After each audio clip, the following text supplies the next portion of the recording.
The afternoon sun pressed heavily on the cracked sidewalks of a quiet suburban street. The hum of cicadas filled the air, occasionally interrupted by the distant bark of a dog or the squeal of bicycle tires against asphalt. 11-year-old Maya sat on the porch steps of her small brick house, clutching a tattered notebook filled with doodles of soldiers and helicopters. Her braids fell loosely across her shoulders, and her eyes, dark, alert, but tired, kept flicking down the street where a police cruiser had parked just minutes earlier. Two officers stood by the car talking to each other, their chuckles drifting across the street like unwelcome static. One of them, Officer Daniels, a tall man with a heavy jaw and arms folded across his chest, kept glancing in her direction. He had been called in after a neighbor reported a suspicious person lingering in the yard next door. That suspicious person had turned out to be Maya herself, sitting under the shade of a tree, waiting for her mother to return home from duty. Daniels approached with a smirk tugging at the corner of his lips. "What are you doing out here, kid? You live in that house?" His voice carried the condescension of someone already certain of the answer. "Yes, sir. That's my house." Maya pointed quietly to the front door with the chipped paint. The same house her mother had worked 3 jobs to hold on to. Daniels eyed her skeptically. "Your mom home?" "No, sir. She's at work." "And what kind of work does your mom do?" The question came like a test, a chance to expose the child's supposed lie. Maya hesitated for a beat, then said softly but with pride, "She's in the Special Forces." For a moment there was silence. Then Daniels erupted in laughter. The sound wasn't warm or kind, it was sharp, mocking, echoing across the street until his partner shifted uncomfortably beside him. "Special Forces?" Daniels repeated, nearly choking on his amusement. "Little girl, your mama ain't no soldier." "Special Forces? What, she tells you bedtime stories and you think she's out there kicking down doors?" Maya's throat tightened, but she didn't look away. Her mother had always told her to stand tall, even when the world tried to make her small. She remembered her mom's words clearly. "Don't ever let anyone take the truth from you. People might doubt you, but you never doubt yourself." "She is," Maya insisted quietly. "She's a sergeant. She fights for this country." Daniel shook his head in disbelief. "Sure she does. And I'm the president." He turned to his partner, laughing again. "Can you believe this?" "Kid's been watching too much TV." The laughter cut deep. It wasn't just disbelief, it was dismissal. The kind Maya had seen too many times before. She had watched her mom come home in uniform, boots dusty, eyes tired, carrying both pride and burden. She had seen neighbors cross the street rather than greet her mother. She had heard the whispers, "A black woman? Special Forces, no way." But she knew better. "I'm telling the truth," Maya whispered almost to herself. Daniels crouched down slightly, his face closer now, his grin cruel. "Let me tell you something, sweetheart. People like your mama don't get into Special Forces. That's a job for the best of the best. And I don't mean folks from around here." His pause carried weight, the unspoken prejudice heavy in the humid air. The word stung like a slap. Maya bit her lip hard enough to taste iron. She wanted to shout, to scream, but her mother had taught her patience, that the truth had its way of rising to the surface, no matter how much people tried to bury it. Just then, the sound of an engine rumbled down the street. A dark SUV rolled slowly into the driveway, dust swirling around its tires. The laughter died in Daniel's throat as he glanced up. The driver's door opened and out stepped a woman in fatigues. Her posture was straight, her stride deliberate, her presence commanding before she even spoke a word. She was tall, her skin glowing with sweat and sunlight, her beret tucked neatly under her arm. Her boots hit the pavement with a steady rhythm, each step exuding authority. Maya's face lit up. "Mama," she called, springing to her feet. The woman's eyes softened for just a second as she glanced at her daughter, but the warmth vanished as soon as she turned toward the officers. The air seemed to shift, suddenly heavier, charged with an energy that made even Daniels' partner take an involuntary step back.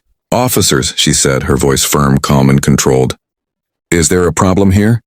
Daniel straightened, clearing his throat, trying to mask the smirk that still lingered on his lips. "Just checking up on your little girl here. She was telling us some pretty wild stories about you." The soldier's brow arched slightly. "Wild stories?" Daniels let out a short laugh. "Yeah, said you were in the Special Forces." He waited for her to laugh along, to confirm the absurdity. But she didn't. Instead, she reached into her jacket pocket and produced an identification card, holding it up just inches from his face. The embossed seal of the United States Army gleamed in the sunlight. Her name and rank printed clearly for all to see. Sergeant First Class Naomi Carter, U.S. Army Special Forces. The smirk slid off Daniels's face, replaced by stunned silence. His partner leaned in to look, his jaw tightening as the realization hit him. Naomi's gaze was steady, unflinching. I've spent the last decade serving this country, training alongside the best soldiers it has to offer. I've been deployed more times than I can count, slept in deserts, jungles, and frozen mountains, so families here can sleep safely in their beds. And while I've been doing that, raising this girl on my own, people like you stand around laughing, doubting me, doubting her, doubting what we're capable of because of the color of our skin.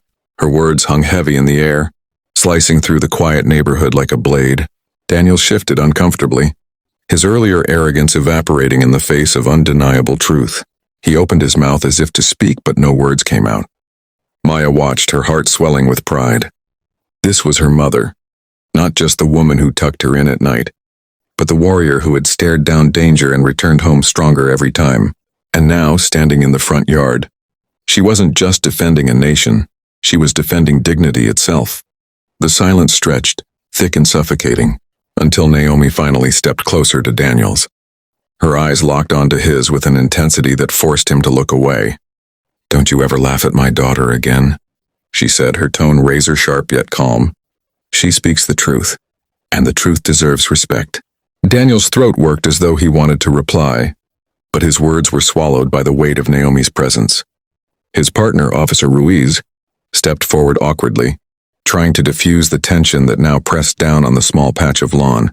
"Ma'am, we didn't mean any disrespect. Just a misunderstanding, that's all." Naomi's eyes never left Daniel's. "A misunderstanding," she repeated, her voice like steel wrapped in velvet. "That's what you call mocking a child for speaking the truth?" Ruiz's mouth opened, then closed. The truth of her words left no room for defense.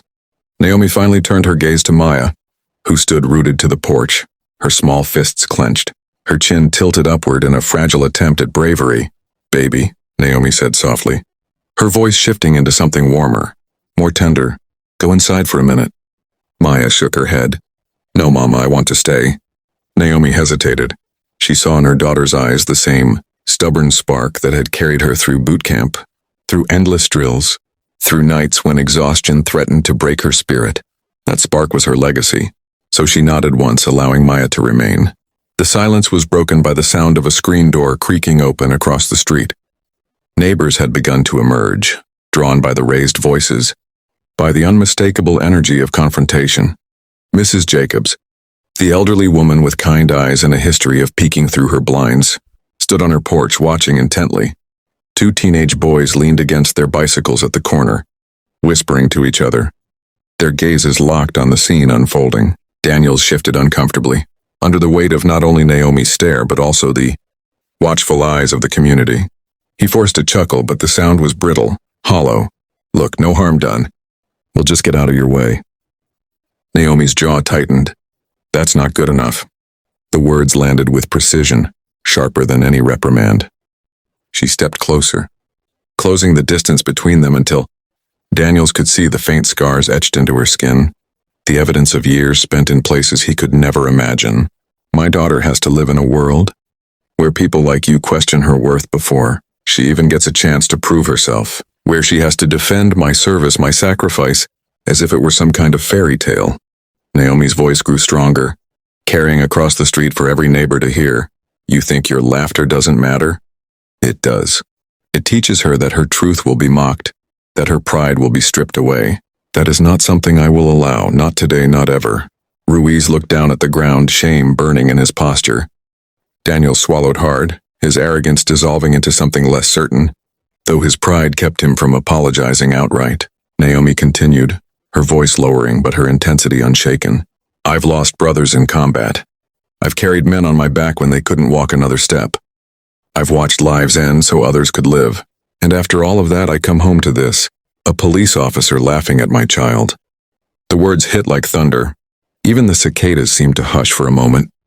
Mrs. Jacobs raised her hand slightly, her voice trembling but loud enough to be heard. She's telling the truth. I've seen her leave in uniform, bags packed before dawn. I've watched her come back late at night. This woman has served us, and we ought to be grateful. A murmur rippled through the small gathering of neighbors, nods of agreement passing from face to face.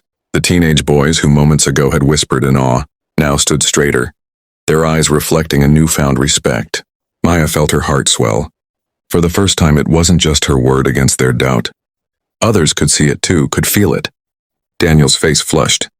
His authority, once unquestioned, now felt fragile under the collective weight of truth. He muttered, didn't mean anything by it. His voice low, almost drowned by the sound of the SUV engine still ticking in the driveway. Naomi studied him carefully, then finally stepped back. Meaning well doesn't excuse disrespect, especially not from someone who wears a badge. Her words carried a finality that needed no response. Daniels gave a short nod, turned on his heel, and walked briskly toward the cruiser. Ruiz followed, his face still heavy with unease. Within moments, the car's engine roared to life, and the officers drove away, their departure leaving a heavy but cleansing silence in their wake.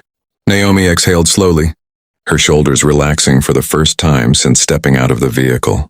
She turned to Maya, her expression softening. You did good, baby. You told the truth and you stood your ground. Maya's lips trembled, but he laughed at me. Naomi crouched down so they were eye to eye. She reached out, brushing a tear from her daughter's cheek. People will laugh at you, doubt you, even try to break you. But remember what I told you. The truth doesn't need their approval. It just needs you to believe in it. And today you showed courage. That's something no one can take away. Maya threw her arms around her mother's neck, clinging tightly. Naomi held her close, inhaling the familiar scent of her child's hair, a grounding reminder of why she endured every battle, every deployment, every sacrifice. As they stood, Naomi noticed the neighbors still watching. Some offered small nods of respect, others words of quiet support. For years she had walked these streets in silence, enduring the weight of whispers and sideways glances. But today was different. Today the truth had stood its ground. That evening the house felt quieter than usual, though a sense of peace lingered in the air. Naomi prepared dinner, rice and beans, with cornbread on the side, while Maya sat at the table, her notebook open. Instead of doodles, she was writing. Words filled the page in uneven but determined lines. My mom is a hero. She fights for us. She is strong and I am strong too. Naomi glanced over her shoulder, a smile tugging at the corners of her lips. She didn't need medals or parades to validate her service. This, the belief shining in her daughter's eyes, was her greatest honor. Later, as the sun dipped low and shadows stretched across the living room, Naomi sat with Maya curled against her side. The television murmured softly in the background, but neither of them paid it much attention. Mama? Maya whispered. Yes, baby? Do you think he'll ever believe me now? Naomi considered the question, her gaze steady on the fading light outside the window. Maybe, maybe not. But what matters is that you know the truth. And so do I, that's enough. Maya nodded, her small body relaxing against her mother's arm. She closed her eyes, drifting toward sleep, her trust anchored in the quiet strength beside her. Naomi pressed a gentle kiss to her daughter's forehead, her heart swelling with both pride and sorrow. She knew the road ahead would not always be easy. The world would still carry its doubts, its cruelties, its prejudices, but she also knew that resilience was woven into their bloodline, stitched into every step they took. And tonight, as the cicadas sang once more and the house settled into silence, Naomi Carter, soldier mother, warrior, allowed herself a rare moment of rest. Because she had fought battles abroad and battles at home, and through it all, she had never surrendered her dignity, nor her daughter's right to claim the truth with pride. For in the end, the greatest victory was not in the field of combat, but here, on a quiet street, in the unwavering spirit of a little girl who had dared to speak the truth, and the mother who proved it.